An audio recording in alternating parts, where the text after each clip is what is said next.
All right, guys, Flycut here, DFW Speed Syndicate, working on F and Ford, and we are starting the demolition part of this project. So we're pulling off the twin Weber carburetors and all that fun stuff. This is building our new turbo kit that's going to work with the factory EFI manifolds. Now, through the magic of television, 5 minutes ago we took all these bolts off. Anybody that has ever done this knows it was more than 5 minutes. But anyway, we're pulling off the dual Weber setup here.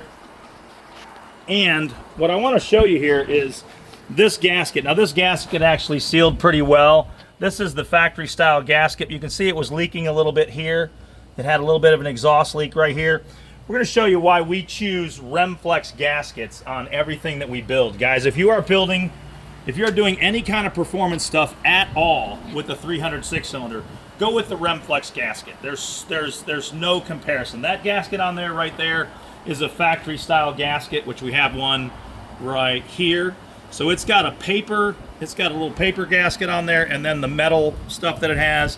This right here is an aftermarket graphite gasket, super thin, as you can see.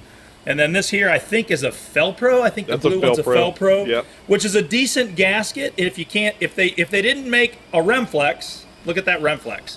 If they didn't make a Remflex, the Felpro would be my second choice. Just want to see how thin these are. Yeah, look at how thick and thin these are comparatively. Okay. This Remflex here, these things are so good. We used to blow intake gaskets a bunch because, occasionally we might see 30 pounds of boost, and so the intake gaskets would check out on us. The Remflex gasket has stopped all that. So some things and I'm going to read the brochure. Okay. We don't ever believe the brochure, don't ever read the brochure, but this thing we can tell you for sure, this works. Guaranteed to stop exhaust leaks, and I don't know how you can guarantee that other than if you're warped or whatever. There's enough thickness here to do that. 50% crush seals, so it will help with warped and pitted flanges without question. And most of the flanges are going to be pitted. That's the way they are because most of these cars have 4 million miles on them. And then solid graphite gasket, good to 3,000 degrees Fahrenheit. I can tell you right now, I don't know if they're good to 3,000 degrees Fahrenheit, but I can tell you this, we've had them 1,1700 degrees without breaking a sweat with a lot of turbo boost and no problem. And it says no retorquing required. Now, we always recommend that once you do put a Remflex gasket on or anything on any of your intake, when you do an intake or exhaust change, to go ahead, get the thing to normal operating temperature, and then go back through and then retorque. These are supposed to be torqued to 20 foot-pounds when you put them on there.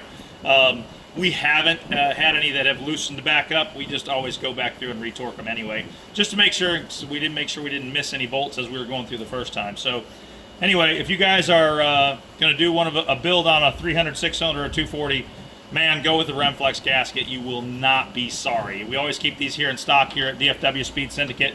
If you can't find one anywhere else, you can always find one here at dfwspeedsyndicate.com. And stay tuned for more fun stuff here on F and Ford.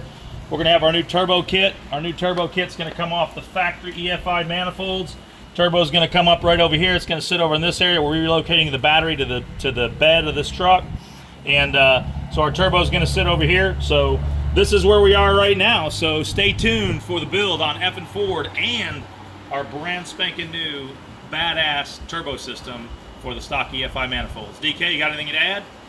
Syndicate out. Syndicate out.